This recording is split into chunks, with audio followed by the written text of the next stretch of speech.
giving you the real surrounding the Dallas Cowboys. News, updates, rumors, transactions, takes, and more. So strap up, Cowboys Nation, and start your day off with your host, Skywalker Steele. 3, 2, 1. Here we go!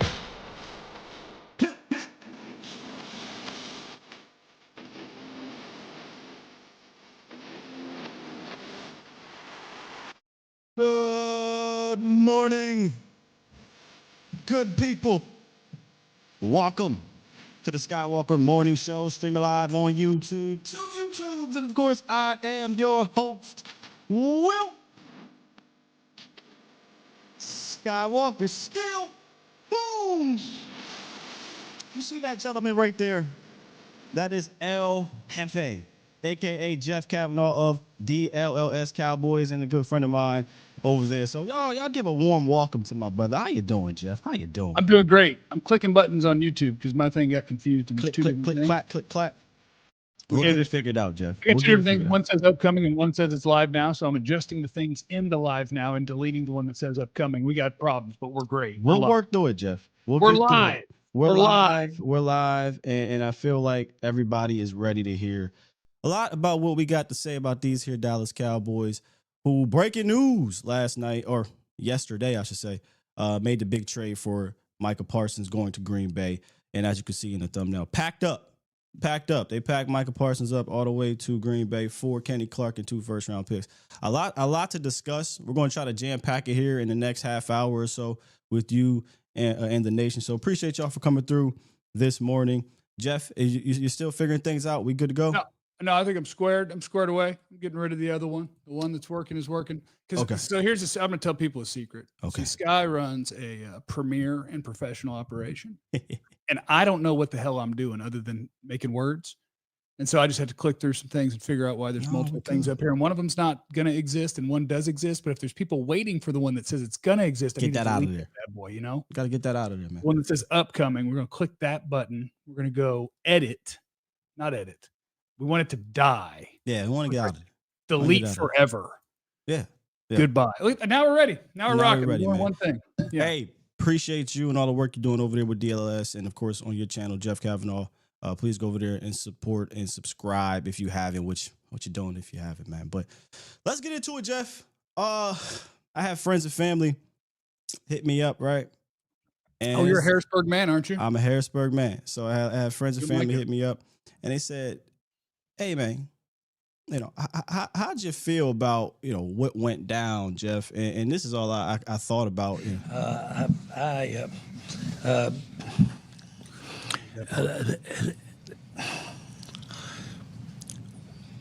Once you are together, I felt like Jerry Jones in that damn press conference. I got too many words, but it was a shock that he got traded to the Green Bay Packers. That was a shock to me.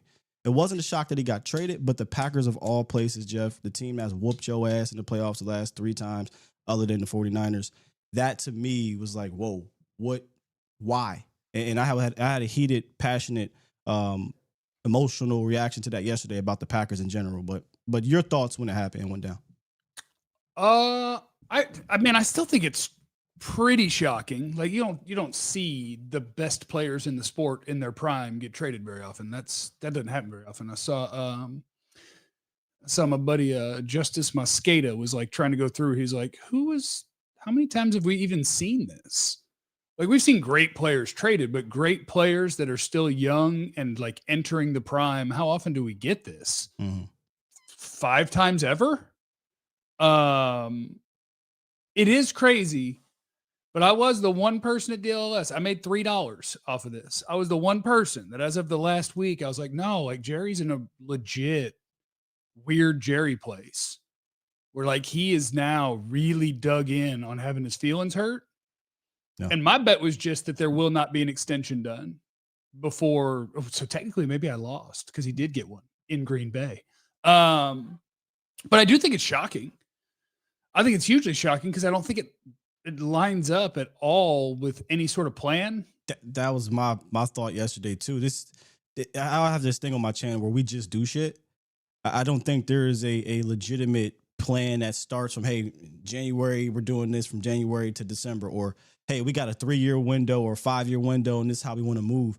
It does not. It never feels that way. And if you feel like it does, Cowboy Nation, please explain to me how it feels that way to you. But I'm with you. The plan doesn't feel like it adds up to this. No, because and I think it all revolves around the same thing. The general manager's incompetent, but people get tired of me yelling at Jerry, so I'll just leave it alone for a second. It's like the George Pickens move says a thing. Mm-hmm. Nothing else they did this offseason says that same thing. And the Micah Parsons move says the opposite thing. So what are you doing? The George Pickens was like, oh, yay, they are going to be aggressive. They are going to try to do something. The rest of their offseason was very standard Cowboys. Yeah. We're going to give up very little for guys that their teams didn't want them, but we liked them 5 years ago. And we'll see if they can be a okay starter. Like they did their standard, let more talent leave than has come in, like they've been doing for the last 3 years.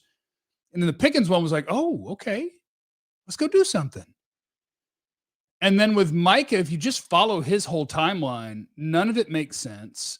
The way that they got to where they got, the compensation they got, and why it was the compensation they got, like it all leads up to just an inept front office that never had a plan and had no idea what they were doing or how anything was going to play out, that just assumed, despite the fact that this has never worked for them, that the best player was going to do exactly what they wanted when they wanted. That was how it was going to go in their mind. Otherwise, if you knew this was possible, you trade Micah before the draft. There we go. And that when people are putting things together, that is one of the main things that show me you did not plan to do this. You thought you were going to sign Micah Parsons to an extension. Yeah. And if you thought that, you should have, because Jerry even said I could have. Like, but you didn't. Offered him a deal, obviously not the one that him and his team agreed upon, but they obviously wanted to keep Micah Parsons.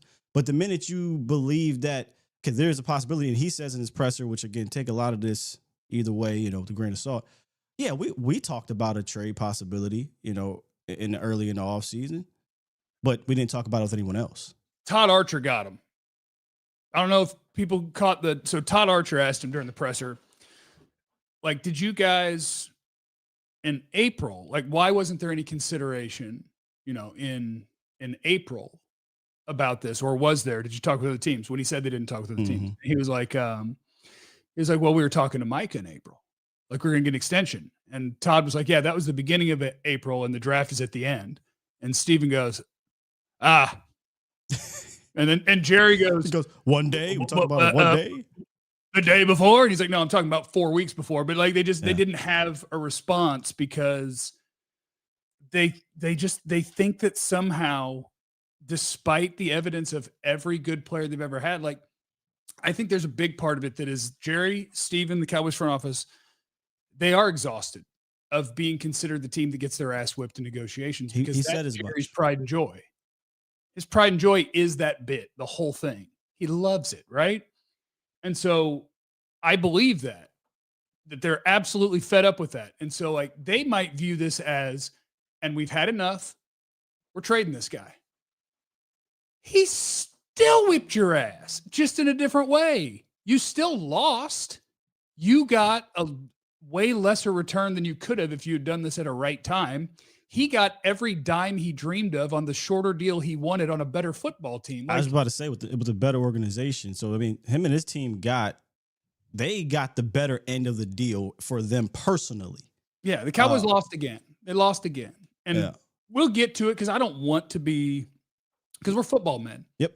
We're football men. We're content creators. We love team building. We love drafting. We love all the different things. And we want the Dallas Cowboys to win every football game. So, like, I don't want to do all of my content until the season starts on the Cowboys are stupid. And we can try to work through, like, okay, is there a way that this works out? Is there a way that this wins? But the initial reaction, there is no other reaction than you traded the best pass. I saw a great number yesterday. If Micah Parsons rushed the passer the first 268 times this season and never got a pressure, he would still have the highest pressure rate in the NFL since he came in the league. Oh, that's insane. If he went 268 times without getting to the quarterback or getting pressure on the quarterback, which he does about 25% of the time. So in that time, he will actually do it about 75 times. But if he got 0, he would still be the best pass rusher in the league since he got here. Like, that's just not the sort of person you trade away and then say it's because we want to get better. Or unless you totally suck and you suck for at least 2 and probably 3 years. But I don't think they're going to totally suck, though. I don't either, which is why you can't make it make sense. Like, yes, a totally tanking team with no quarterback yet. I want to win 0 games this year. I know that our window opens in 2028, 2029. Now I'm going to use and get everything I can for Parsons at the right time to trade him. I'm going to get 3 first-round picks and 2 young players from a team that's not as good as the Packers. Like, there's a Herschel Walker world where, okay, I don't have a quarterback. I don't have cornerstone players. We suck. If that's where you are, you could make the argument. But for a team that has Dak Prescott and CeeDee Lamb and Tyler Smith, like you can't suck bad enough this year. Green Bay's not going to suck this year unless something gets really weird. It's just none of it adds up, and we just have to hope that they hit home runs with Grand 2 slams. draft picks or make great trades with 1 or 2 of those draft picks. But all of that relies on putting faith in good decision-making of a front office that doesn't make good decisions. That's hard. The team he traded him to, I half jokingly, but I'm dead serious. Trading him to the Packers after how they've just owned you is just wild to me. But let's remove the helmet for a second and talk about the actual trade and compensation and whatnot. So you get back to 2 first-round picks. We'll get to Kenny Clark in a second because I do think Kenny Clark's a fantastic player. But you get the 2 first-round picks, and as you stated, you don't think that the Green Bay Packers are going to suck. I do not think the Green Bay Packers are going to suck. I do think that the Green Bay Packers have the potential to be worse in 2 years than they are this year. Like, they are a tight against the cap, not a super aggressive cap manipulation team. Like, there's a possibility that 2 years from now, they're not as good, and that's a better pick. But that team's chasing the Super Bowl. Yes. The Green Bay Packers have been to the playoffs 5 out of the last 6 seasons. They have not finished outside or inside, I should say, of the top 20 in the NFL draft, or they've only finished inside the top 20 NFL draft 3 times in the last 15 plus years. Yeah, you're going to pick 27 and 25. Yeah, this is a team that does not have any interest in being the Jacksonville Jaguars or the Raiders, and you're going to get a whole bunch of top 10 picks unless something catastrophic happens. So quarterback would have to get hurt, and obviously I'm not putting that out there.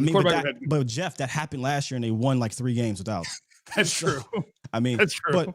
But what I'm getting at is, if you're being realistic here, you're talking about picks that are likely going to be in the mid to late 20s of the NFL draft, right? Mozzie and Guyton.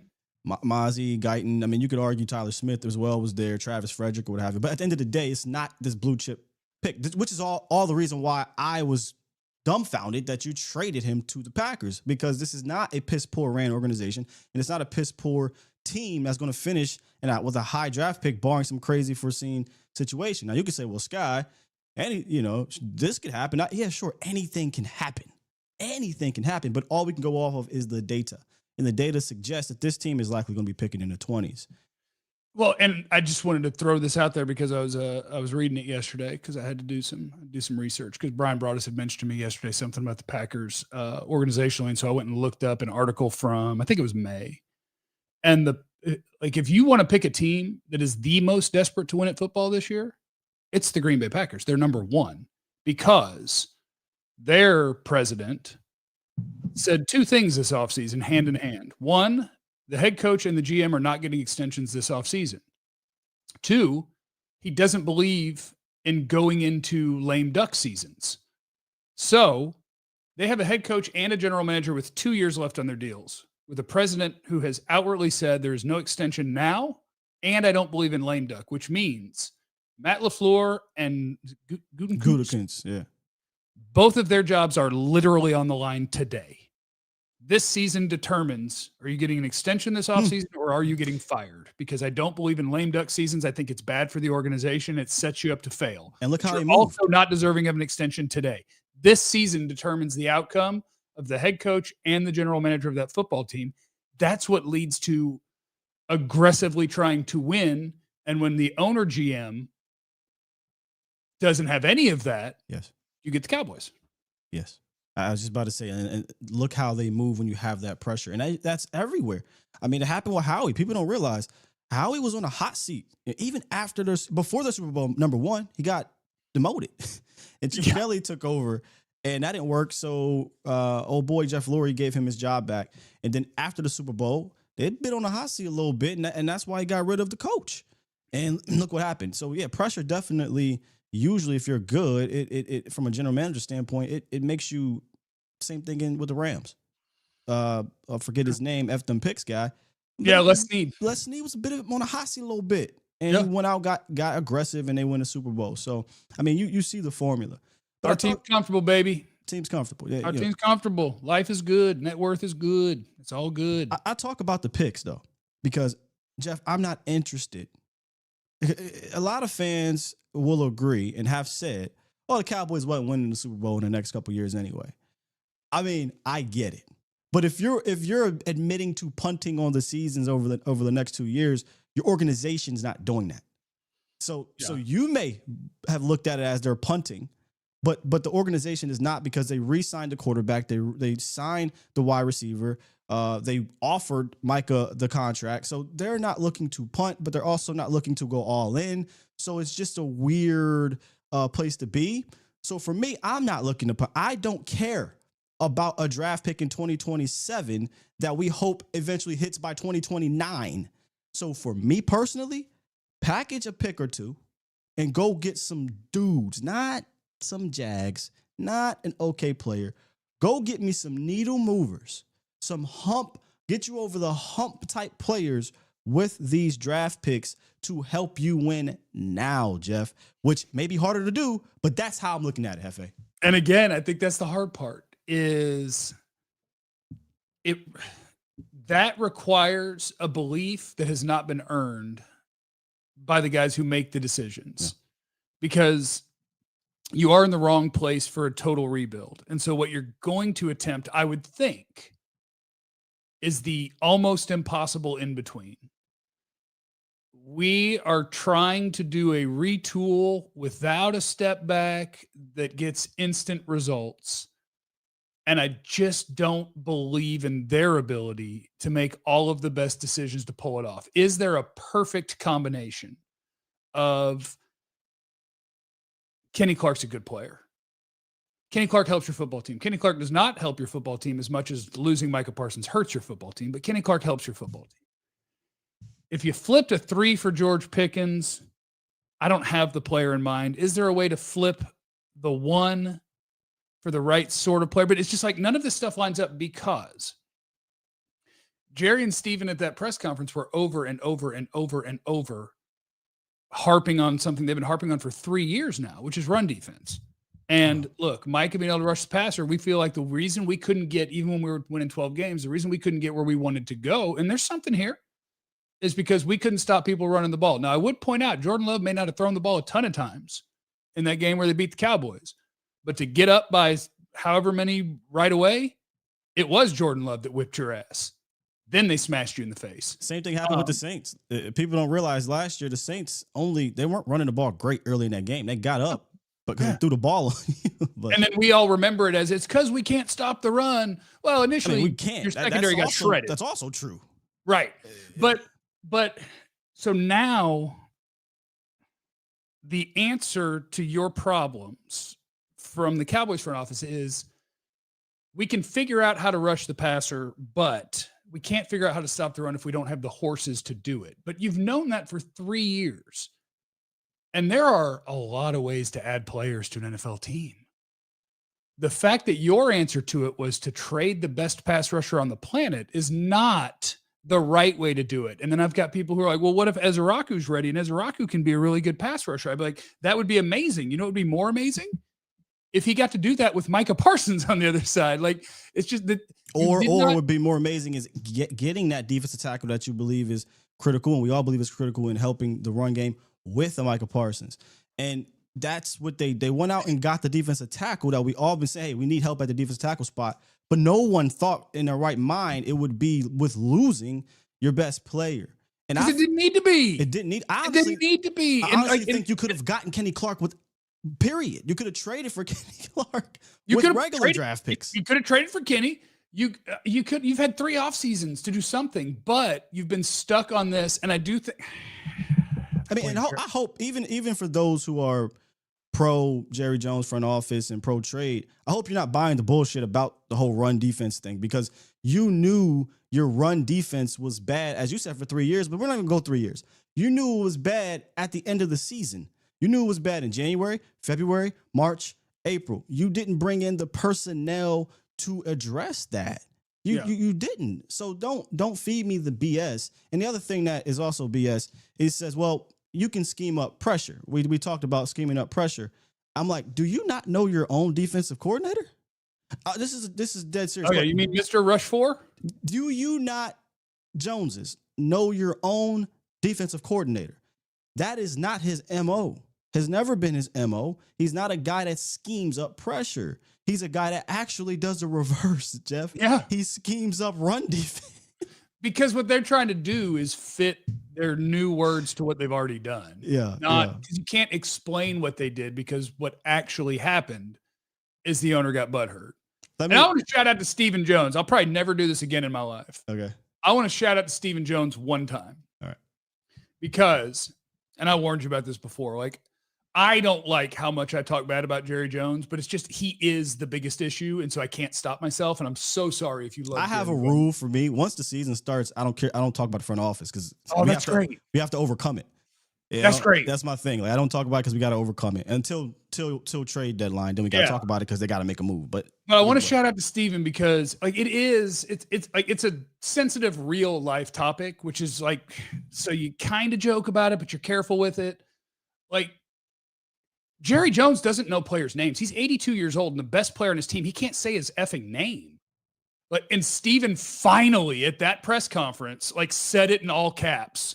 When Jerry said Michael for the 7th time, Steven goes, Micah. And I was just like, that shit yeah, let's get grandpa together. Like, Tyler Badass.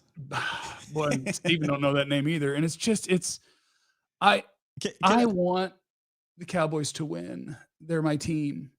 Let me go back to the pressure situation. In Chicago, they ranked in 2022 31st in pressure percentage. In 2023, 26th in pressure percentage. Oh, he forgot to scheme it up?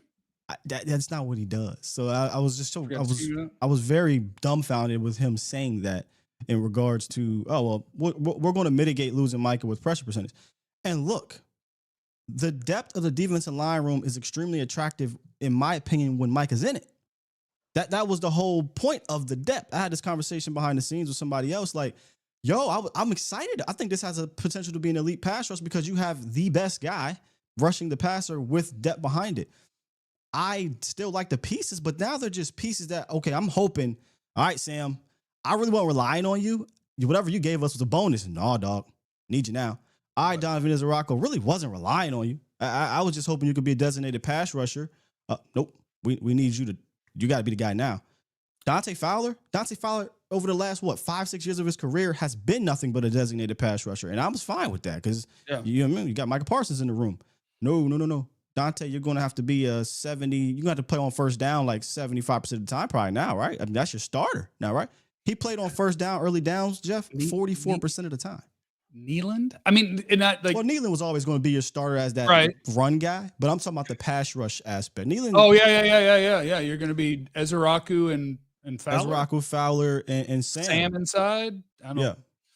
Yeah. Well, Osa and Kenny can both stay. Well, I'm just talking about edge wise. Right. But transitioning to the inside, and this is I don't know Dallas if they're going to treat him like this. I hope not. I remember when Anthony Davis got traded with Luka Doncic.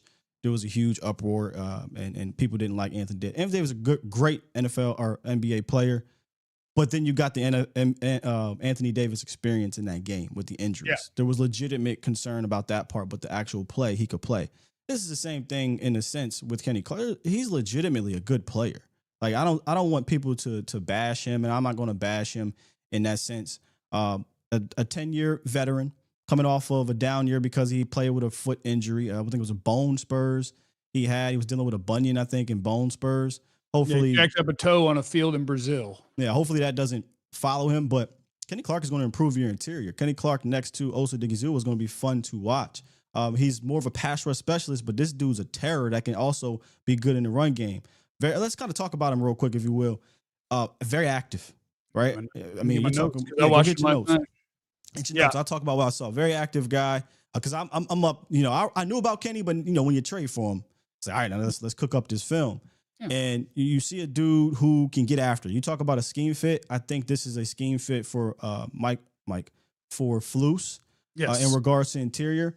He's not your 340-pound guy that, you know, Flus had in Billings or had in Javon Dexter in Chicago, but he's still 310, 315-ish, right? He's still a heavier guy. They list him at 314. I mean, and maybe he is. I think he I don't want to say he plays light. He looks small, but he doesn't. He doesn't scream 315 when he lines up, but he's not. He's not 285. He's not 290. Right, like he's legitimate. He's a legitimate 3-tech. Yeah. And you sure you have a 3-tech already, but this is what they want. They want guys that attack upfield, and Kenny can do that, man. He's the nose. He's your nose. Oh yeah. He's probably gonna play 2-eye a lot more than right over the center. But, right. Yeah. As somebody who doesn't watch Packer games religiously, I didn't know. Like, I've seen Kenny Clark play. I'm familiar with Kenny Clark's game. And but when you trade for a guy, the first thing you do is you look up his name. And so what you get is the stats, and you see, oh, that's a guy that's on the decline. I will say the one thing that I will not do, that I don't do, and I don't think anybody should do, don't just look up a Pro Football Focus grade and spout it off and say that this is what the guy is. Don't do that.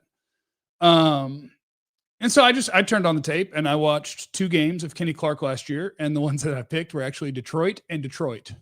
It's funny. I watched Eagles first, both Eagles games. I wanted the good O-lines. Yeah, I wanted to see, because Cowboys put the Eagles in week 1, and so I wanted to see, well, how did the Packers do against the Eagles? I just wanted to see him against a good offensive line, and I happened to pick the later in the season Detroit game, and 2 plays in, I was like, guys, stop saying that this guy's washed. Just people saying he's washed? Oh God, yes. People got his Pro Football Focus grade. It was like a 50-something, and they were like, "Oh, he can't play anymore. He's done." You could argue he's on the other side of his career because that's legitimate. He's not an ascending player. Clearly not going to happen at 10 years in the league. But he ain't washed. No. All right, so here's I'm going to do this broadest style where I'm just going to read all the words that I wrote while I was watching him, and some of it gets repetitive because that's just the way it goes. I'm just typing things as he's playing. Sure. Dominant's too strong of a word for him, but still a solid NFL starter. Full-size D-tackle, but he moves like a 285 guy. Has an understanding of the leverage game, isn't going to get bullied, won't necessarily do the bullying either, plays hard as hell, plays a ton of snaps, incredibly active and accurate with hands, does things the right way, fires off the ball, plays low. Awareness of where the ball is. I see a lot of 3-tech traits in a guy who they call a 1-technique. He will get moved here and there, but not like the guys we watch get walked 5 yards downfield on Dallas. He'll stay with it, stay assignment sound, keeps working to the play. He's more spry than just overpower you. You're going to love the motor. He doesn't stop playing. Will not overwhelm with power, but holds ground pretty well, keeps himself extended, works to the right place. When he dips a shoulder to try to win on a rush, still has the flexibility and core strength to pivot around, keep going where the ball's going. Good player, got better as the year went along, fighting through a jacked up foot. That's Kenny Clark. He's good. He's a good player. He's a good player.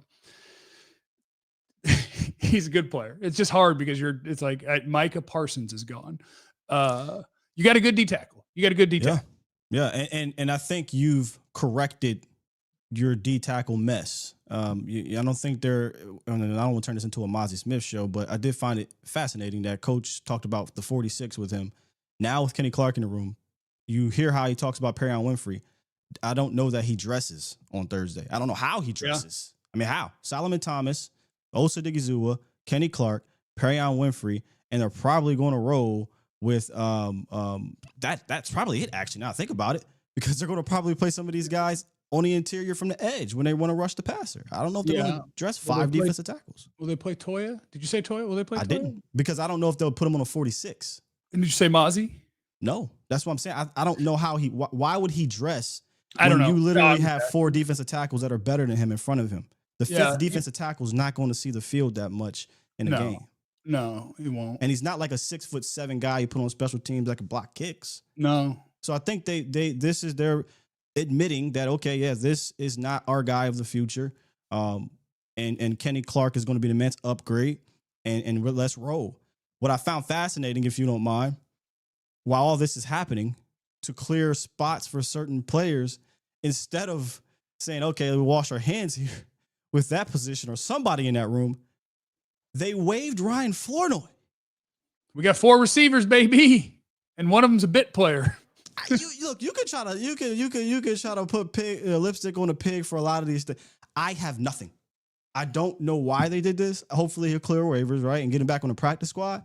But to make room for some of these players, you, instead of waiving a guy that you've just literally waved a flag with, saying, okay, he's not the guy of the future here because Kenny Clark is signed for 3 years. Yeah. You waived the guy you just praised, and we all believe has some potential if you don't bring back a Pickens or whatever to elevate in that room.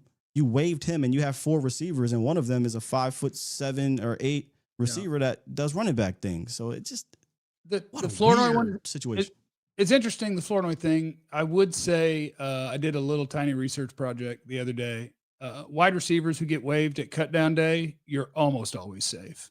Yeah. You probably will I haven't looked on the internet today for Flournoy because there's too much Micah stuff. I would imagine he makes it to the practice squad and they got to do whatever they got to do for this game against Philly to get whoever they got to get up there. And I would imagine that Flournoy will be around, but 4 is a real low number for wide receivers to go into a game. And for a guard, Jeff, I would love for them to have asked that, but I get it. It's a Micah Parsons press conference and things like that. And nobody was going to ask in that presser, No. hey, Flournoy and a line. Only diabolical Cowboy fans that are in the trenches like this is asking, hey, why do we sign a 3rd string guard and waive our honestly probably 4th best receiver on the team right now? Like what is that about? When you have TJ Bass, Brock Hoffman, and guys on the practice squad, you're like, but this is strange. It was a strange job. Can I ask a dumb question? I always ask dumb questions. Go ahead. So I watched the first half hour of the presser until NFL Network cut away. And so if you were watching a Cowboys feed or a local feed, I know it kept going and I saw whatever relevant quotes were later. But it was just them two, right? It was just Steven and Jerry? At the presser, yes. That tells you everything you need to know about this trade. They always go up with Will McClay, the head coach. They go up with those guys. Everybody didn't want to do this. No, again, everybody didn't want to do this. There's so much cap in the presser but a lot of Cowboy fans eat this up. And I said this the other day, prior to this trade. I think now some fans are more mixed again. I said Jerry Jones did the greatest face turn in the history of this 30-year drought. The greatest face turn with the Netflix documentary and going on the media tour. I think most fans were just tired and over Jerry's shit. But the Netflix documentary and the media tour, I think, has turned a lot of fans back to Jerry Jones. And now this trade, I feel like it's more of a mix. But what a fantastic job in with the media and the Netflix situation. Fantastic. Well, the dude's a genius. I guess that's just a fascinating study in how you're wired or your experiences or whatever, because I watched the documentary and I really enjoyed it. And I think at times, obviously, Jerry's really likable. But I think it was 8 episodes of him confirming and telling on himself about a lot of the negative things about him and why he's not capable of doing this job. But I do agree, there's a lot of, and you can see it in the chat, and I try to be cognizant of it because I guess I'm just so confident and loudly very pro one side and anti one side here for so many different reasons.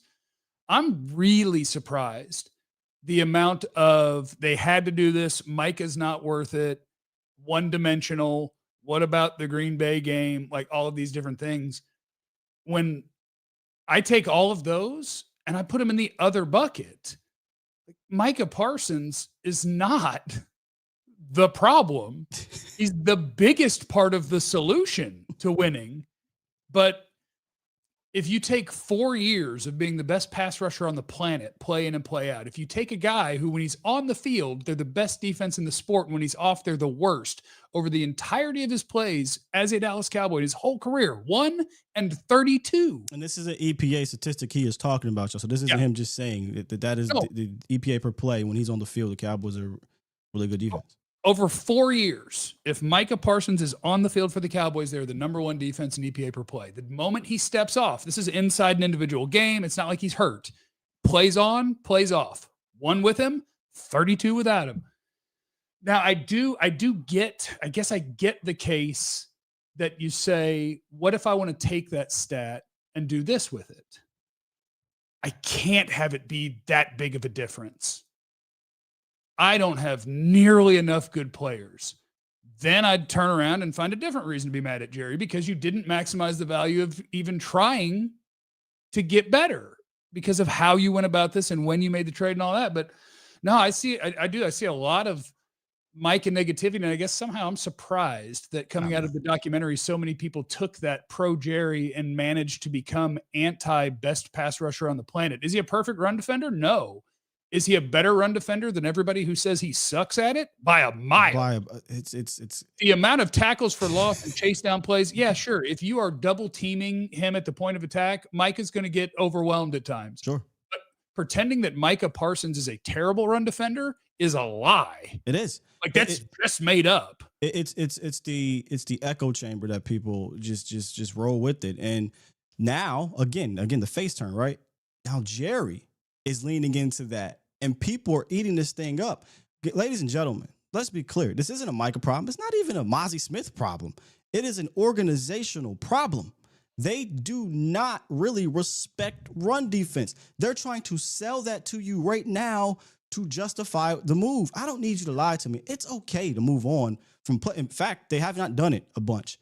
But yes, I wish they would have they fleeced somebody else. I wish it would have been to a different team.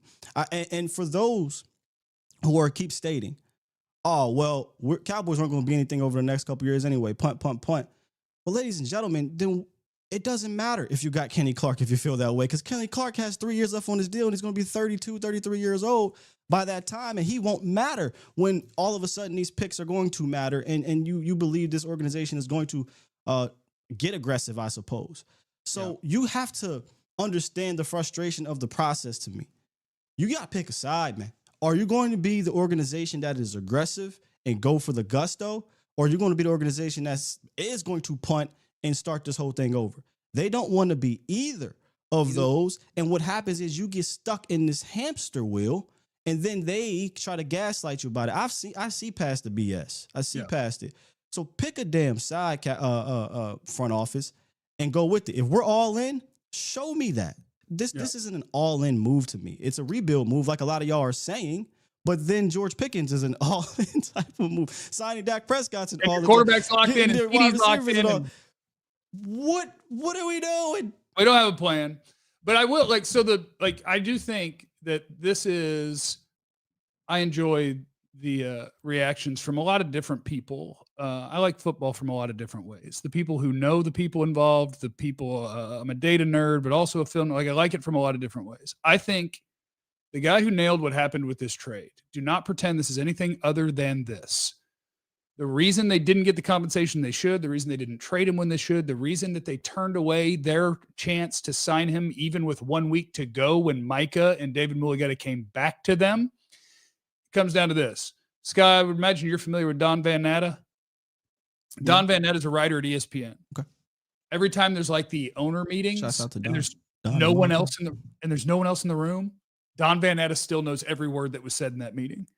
And if Don Van Natta writes a story about you want to get out of town for 6 months because he's about to burn your house down. Like he's the investigative reporter from hell if he's coming for you. And he knows everything. And he's doing a Jerry Jones book that was announced last year with Jerry's permission. So he knows Jerry. He's followed Jerry. He's been with Jerry. He's interviewed Jerry. He knows him. Don Van Natta. Jerry Jones bought the Cowboys by shaking hands with Bum Bright.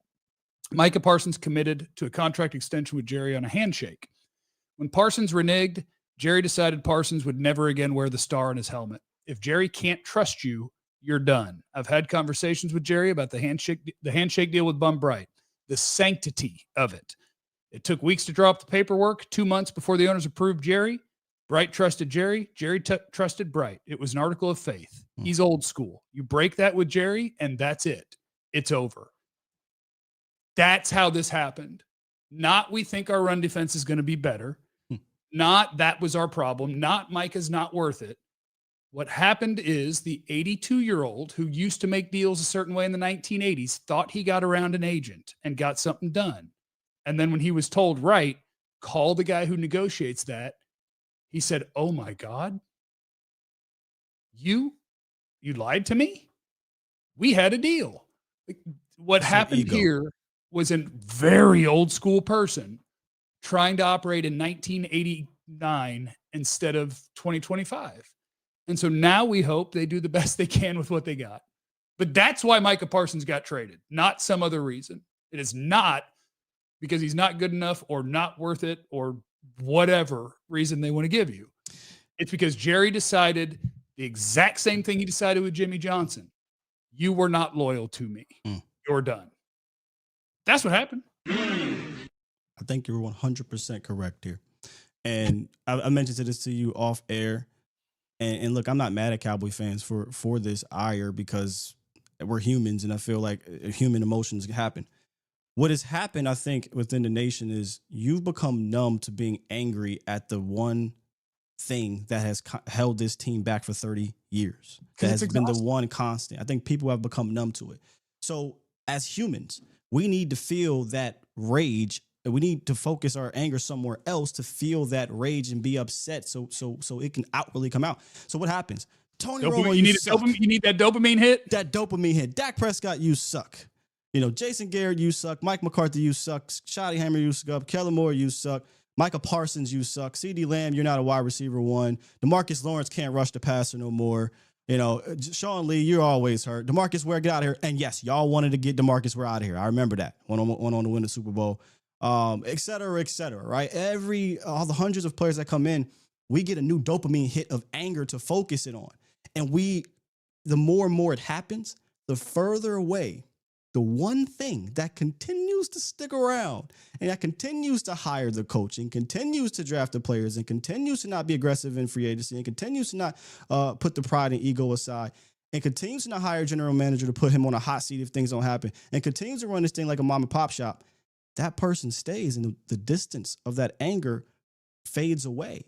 And next thing you know, you find yourself, oh, well, you know what? We did have a couple good teams here. And you start focusing it elsewhere to feel something because the Dallas Cowboys aren't giving you anything good to feel in regards to playoff success. But if I can feel something, then damn it, I'm going to focus that energy on that. And that's what's happening right now.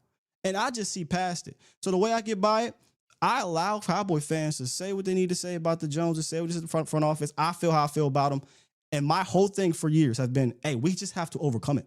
If you can't understand that the coaches and the players have to overcome how this organization is structured, you're missing the entire point of how this hierarchy goes.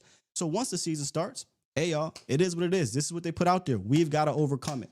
And then once the offseason gets back around, we focus back onto why we are here. Yeah, and I'm excited about that part. And I will, by the time you get through this season and get to the draft, boy, I'll be giddy. I love drafting. I get excited. And honestly, next year and the year after, allegedly, according to others, I don't know yet. This year's draft wasn't very good. I knew that pretty early when we were talking about who they were going to pick at 12. There was a reason that I was like, you know what? Tyler Booker might not be a bad pick because it's safe. Because it was not a great year. But let me get 2 years with multiple picks. I'm going to have fun. I'm going to have a good time. I tell people all the time, I have people ask me a lot, especially around here, why do you keep doing this? Why do you? Dog, I'm not letting Jerry and them dim my light for my love of the sport and the Cowboys. I just can't do it. I'm sorry. I love this sport. I love this team. I don't love Jerry Jones. There's people that actually love Jerry Jones. They love for sure. And they look at him and he's like, oh no, he is the Cowboys. Not to me. He's not the Cowboys to me. So I don't have a problem, feeling some type of way and compartmentalizing that. And I think you almost have to, But that almost feels kind of wrong to me, because what you are doing is supporting the exact way that they do business with your football team that you want to win. And so it's not great that the way that they treat it is as a money-making machine, but they're also, it's weird. It's like, how detached or how involved do I want to be with Fandom?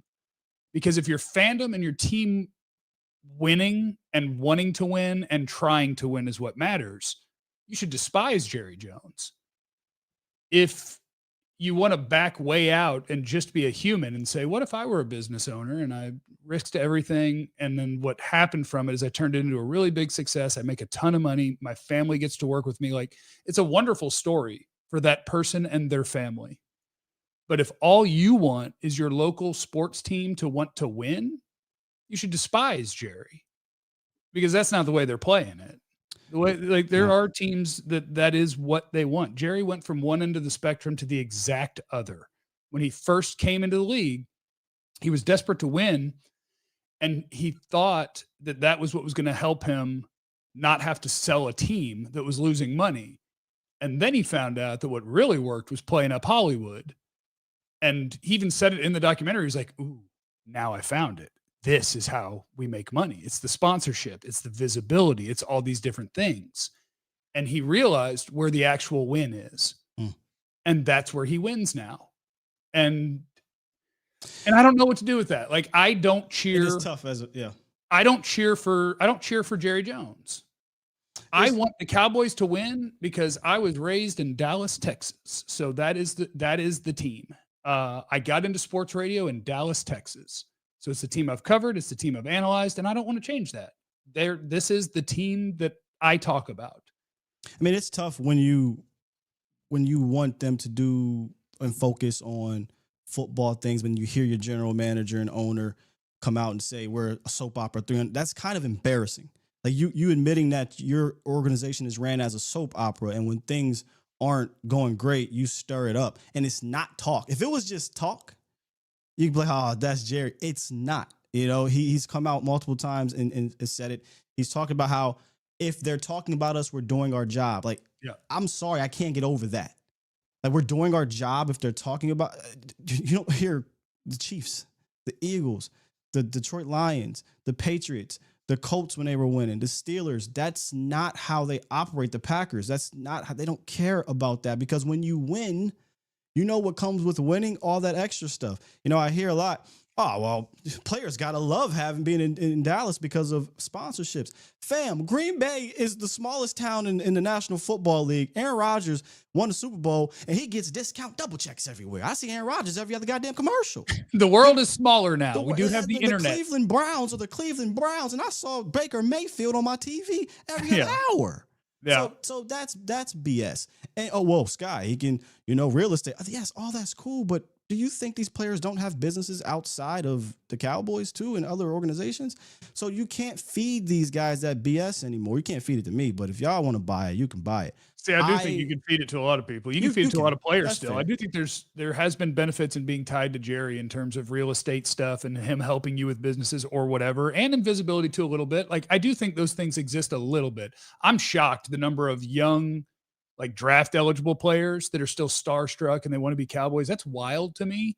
But shout out to Jerry. Like, that's the brand that he built. He crushed it. He crushed it at building a brand. Dude he's a fantastic moneymaker and owner in that sense. There's no questions about it. And he's famous. Like, that's the most famous owner probably in sports. The most important thing for Jerry. And this is, as a therapy man, I'm supposed to be understanding of everyone, and I really try to be.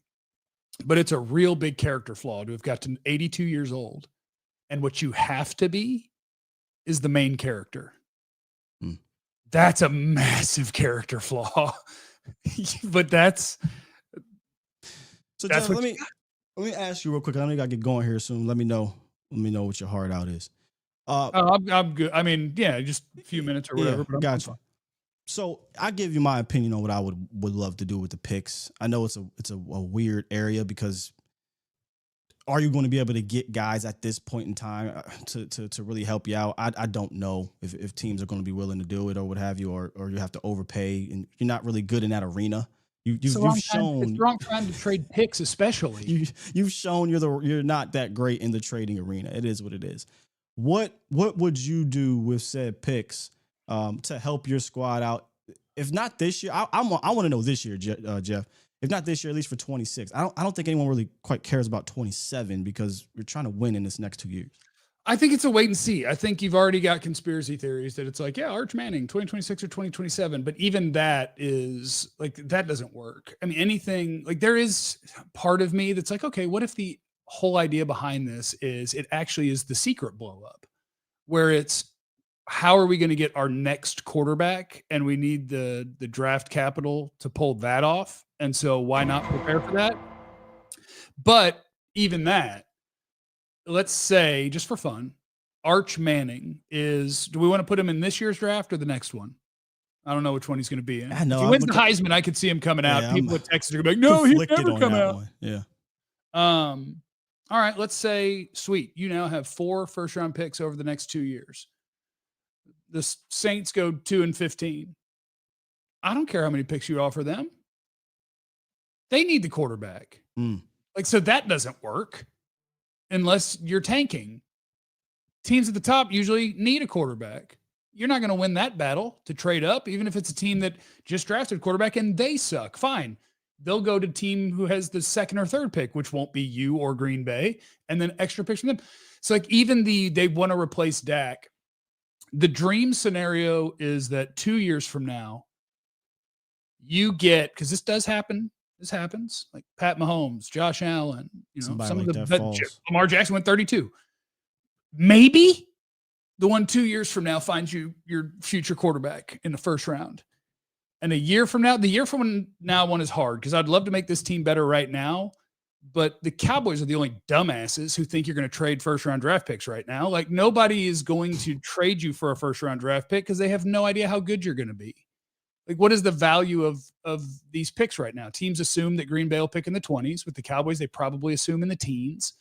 It's hard to move it, and it's hard to know what you want to do with it until you get like to the trade deadline. So I like having draft capital, but I think it's impossible to have a plan for what you're going to do with it yet. I mean, we can start spitballing positions on where they need help, but I don't know that you can have a plan until you know how good you are, what you want, what you need, what other people need.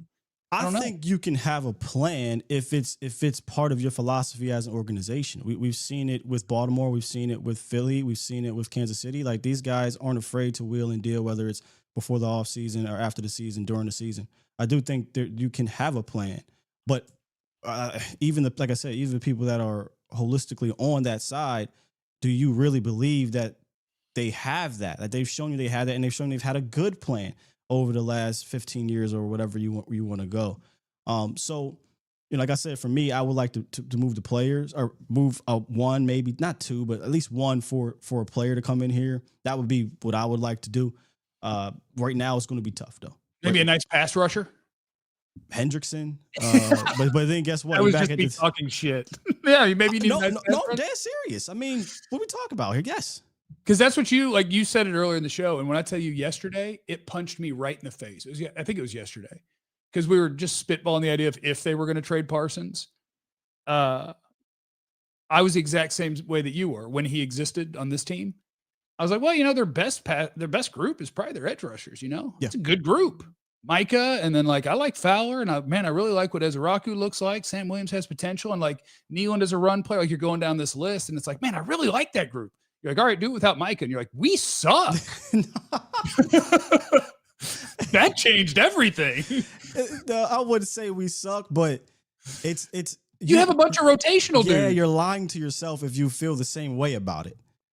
And if it was a scheme where, we're being diabolical up front, there's all types of things. We bring in another guy. Awesome, let's roll. That's not Flus. I'm interested to see if he has to now change that.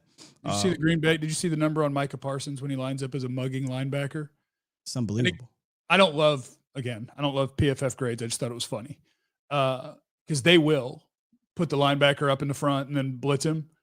And so now they have the top two guys at doing that. Rashawn Gary. Which edgerrin do they have? Cooper. Edgerrin Cooper. 92.3 doing that, and Micah Parsons 99.9 the two best in the league. So like they have a plan for what they're going to do with their players. For sure. And the Cowboys are now going to generate pressure with a DC who doesn't generate pressure without the players to generate pressure. That's their plan. Sounds like a team that just traded a guy because they were pissed at him. My last, I don't want to say question, but just throw this out to you and then some fans in the chat or whatever. Because again, I do think there is a good amount of people who really love this trade. And I would love to talk to them in that, or do you love this trade for right now, as in this is going to help the Cowboys get over the hump, or you sticking to your, thoughts of this isn't a Super Bowl team, this isn't a playoff team, this isn't a, deep playoff team. If so, then we're talking about what, Jeff, 3-4 years from now being that kind of Super Bowl. I don't know how they feel. I would love to know how they feel. And I would like long form answers in the comments, because I don't like what I don't like doing. And we are kind of geared this way as humans, especially online, is I want to be able to ask people that and not be like gearing up to fight back. No, I want the actual curious thoughts. Yeah. Because, I don't know. And I forgot where I was going to go, but I had yeah. So like if it's, no, I forgot again, but yeah, it's like, yeah, Micah's. Because here's what I think, initially when these things happen, your emotional reaction, whether you hate it or you don't hate it, you're like, oh man, I love this because we got 2 first-round picks. I love this because we got Kenny Clark. But then, okay, boom, when that dies down and the reality sets in and context is now provided, are you still standing on whatever it is that you believe prior, which is prior you believe, well, and they say, I hear it all the time, oh, we're not winning the Super Bowl with Micah anyway. Are you winning the Super Bowl with Kenny Clark? Right. Are you winning the Super Bowl with 2 picks that aren't here, one that's not going to be here for like, so if you believe the Cowboys team wasn't good enough, you're conceding on punting the season this year. Okay, that's 1 year. Do you believe now next year that's going to be a Super Bowl team? Or are you in the process? Oh, we're rebuilding. So if you're rebuilding, if you believe in the future, that's probably what, 3-4 years down the line. And by that time, Dak Prescott's probably out of here. CeeDee Lamb's a little bit older. You got to pay other players. There is context and there's a domino effect to this situation that I don't know if people are really thinking about, which is the frustration for me, because it goes back to what do you want to do, Dallas? It doesn't feel like you know what you want to do. You're just doing shit. You're just reacting to shit, and you're not being proactive and having a legitimate full plan of attack to win the Super Bowl. That's what I would love to talk to people about on where you stand on this. And I guess my thing with it is, because what I see a lot of is that like Micah is like Green Bay game, number of sacks in playoff games, not worth the money, and things like that. Yeah. And what I would ask is, I would ask people to examine, do you really believe, with the access that we have to how good Micah Parsons is at this sport, however you want to measure it, being the only guy other than Reggie White with 12 sacks every year to start his career, being the only guy to be in a Pro Bowl his first 4 years and then be traded, being the pass rush win rates, the best in the league, the best pressure player in football, better run defender than you give him credit for if you're just hating on him. Like all of these different things. And in your real thoughts, if you're not just like angry online fighting about the Cowboys, do you believe that Micah Parsons isn't good enough or isn't worth it? Or is he the current target of your ire about 30 years of the Cowboys not being good enough to win in the postseason of the Super Bowl? The latter. Because, and I even I'll give you more leeway with Dak. I like Dak. I liked Romo. Really nice NFL quarterbacks. I'm not looking to move on from a franchise quarterback. They're really good. But yeah, if you want to bitch about salaries or whatever, feel free. And say that if I have the 10th best quarterback, oh my God, I wish we were better at quarterback. But to do it with the guy who is the best. To draw the line now. Mike is the best pass rusher on planet Earth. What a weird place to pretend he's the problem. It's just really and weird. Make no mistake about it. That press conference, they all but tried to say that. And from a football standpoint, we know that's not the case. If there's behind the scenes things, if there's ego things, I would have respected Jerry more if he would just flat out say, yeah, I didn't like the disloyalty here, and we decided to move on. I would have. I would have blasted him for it, but so I would have respected that more though, because don't lie to my face, man. Yeah. Like don't come on the press conference and tell me this is about run defense when you knew your run defense has been ass for so long prior to Micah Parsons being here, and you didn't take it serious enough to. And don't pretend Kenny Clark's Dexter Lawrence. Kenny Clark's a good The player. crazy thing is Kenny Clark is actually a fantastic pass rushing 3-tech. Right. He's you know who else is a fantastic pass rushing 3-tech? Osa Diggy Yeah. I like Kenny Clark. Here's one thing. We do have one rule. This is not Kenny Clark's fault. No. It's not Anthony Davis's fault. You're a Cowboy fan. Support your players. Yeah. All right, Jeff, I'm gonna let you get going. You got some other things you got to do. Cowboys Nation on this side of things. By the way, shout out to 1,300 people that watch us here, man. Appreciate Skywalker you. Steele Unleashed. If you're on my channel, Skywalker Steele Unleashed on YouTube. I'm pointing the wrong way, aren't I? What I'm gonna do is I'm gonna get Jeff up out of here. I'm gonna not reset. I'm gonna stay here, y'all. And I want to open up the phone lines. I want and have you guys call in. And I'll kick back and I'll listen to you guys. I already went on a tangent the last two days, 2 nights, whatever you want to call it. And let y'all get y'all. I hate Micah Parsons. I hate Jerry Jones. He sucks in the playoffs, or he's great. Whatever y'all want to say about it, get it off y'all chest, man. So, Jeff, appreciate you, brother. If you're over on Jeff's side and you want to keep rocking, come on over here, man. Can I do one thing? Yeah. When you call in to talk to Sky, I want you to answer this question. And I hope I'm allowed to play audio on this stream that he's hosting. All we need to know, is this trade the hot dog or is it the bun? I think it's a hot dog bun. I think it's a hot dog, too. That's what we need to know. All right, have a great day. Remember, you have no idea what anybody's going through. Be cool to everybody. I love you. Be easy. Appreciate you, Jeff. All right, y'all. Stay put over here. We're going to end the stream for Jeff. Let me, hold on, Jeff. You're still here. Give me a second. I don't want you to say nothing crazy. All right.